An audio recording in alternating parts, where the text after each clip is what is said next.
ಇವತ್ತು ಯಾರ್ಯಾರು ನಿಮ್ಮ ವಿರುದ್ಧವಾಗಿ ಮಾತನಾಡಿ, ನಿಮಗೆ ಚುಚ್ಚು ಮಾತನಾಡಿ, ಸಾಯುವಷ್ಟು ನೋವನ್ನ ತೆಗೆದುಕೊಂಡು ಬಂದು ನಿಮ್ಮ ಕಣ್ಣೀರನ್ನ ಸುರಿಸುತ್ತಾ ಇದ್ದಾರೋ ನನಗೆ ಗೊತ್ತಿಲ್ಲ. ದಾವೀದನು ಹೇಳ್ತಾನೆ ಕೀರ್ತನೆ 56ನಲ್ಲಿ, ನನ್ನ ಕಣ್ಣೀರನ್ನ ನೀನು ಬುದ್ದಲಿಯಲ್ಲಿ ಶೇಖರಿಸಿಟ್ಟುಕೊಂಡಿದ್ದೆ ಎಂಬುದಾಗಿ. ಅವತ್ತು ಹೇಬೇಲನ ರಕ್ತ ಮಾತನಾಡಿದ್ರೆ, ಇವತ್ತು ನಿಮ್ಮ ಕಣ್ಣೀರು ಪರಲೋಕದ ದೇವರ ಕೈನಲ್ಲಿ ದೇವರ ಬಳಿ ಮಾತನಾಡ್ತಾ ಇದೆ. ಹಲ್ಲೆಲೂಯಾ. ನಿಮ್ಮ ಕಣ್ಣೀರಿಗೆ ದೇವರು ಅತಿ ಶೀಘ್ರದಲ್ಲಿ ಉತ್ತರವನ್ನು ಕೊಡುವಂತವನಾಗಿದ್ದಾನೆ. ಹಾಗರಳ ಕಣ್ಣೀರನ್ನ, ಹಣ್ಣಲ ಕಣ್ಣೀರನ್ನ ಒರೆಸಿದಂತ ದೇವರು ಅವರ ಕಣ್ಣೀರನ್ನ ಒರೆಸಿ ಸಮುವೇಲನು ಅಂದರೆ ದೇವರ ಉತ್ತರ ಎಂಬುದಾಗಿ. ಸಮುವೇಲನ ಅರ್ಥ ದೇವರ ಉತ್ತರವು ನಿಮ್ಮ ಕಣ್ಣೀರನ್ನ ಅತಿ ಶೀಘ್ರದಲ್ಲಿ ಒರೆಸುವಂತದ್ದಾಗಿದೆ. ಹಲ್ಲೆಲೂಯಾ. ಹೊಟ್ಟೆ ಕಿಚ್ಚಿನ ಮುಖಾಂತರವಾಗಿ ನಿಮ್ಮ ವಿರುದ್ಧವಾಗಿ ನಿಂತಿರುವಂತ ಜನರ ಮುಖಾಂತರವಾಗಿ ಕಣ್ಣೀರಿಗೆ ಒಳಗಾಗಿದ್ದೀರಾ.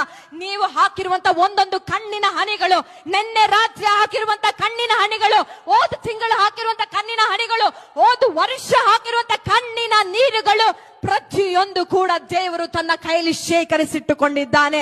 ಯಾವುದು ಕೂಡ ವ್ಯರ್ಥವಾಗಿ ಹೋಗೋದಿಲ್ಲ. ನೀವು ನೀತಿವಂತರಾಗಿರುವುದಾದರೆ ನಿಮ್ಮ ಕಣ್ಣೀರಿಗೆ ದೇವರು ತಕ್ಕ ಪ್ರತಿಫಲವನ್ನ ಕೊಟ್ಟೇ ಕೊಡುತ್ತಾನೆ. ಅದನ್ನ ಕಸಿದುಕೊಳ್ಳೋದಕ್ಕೆ ಯಾರಿಂದಲೂ ಸಾಧ್ಯವಿಲ್ಲ ಯೇಸುವಿನ ನಾಮದಲ್ಲಿ.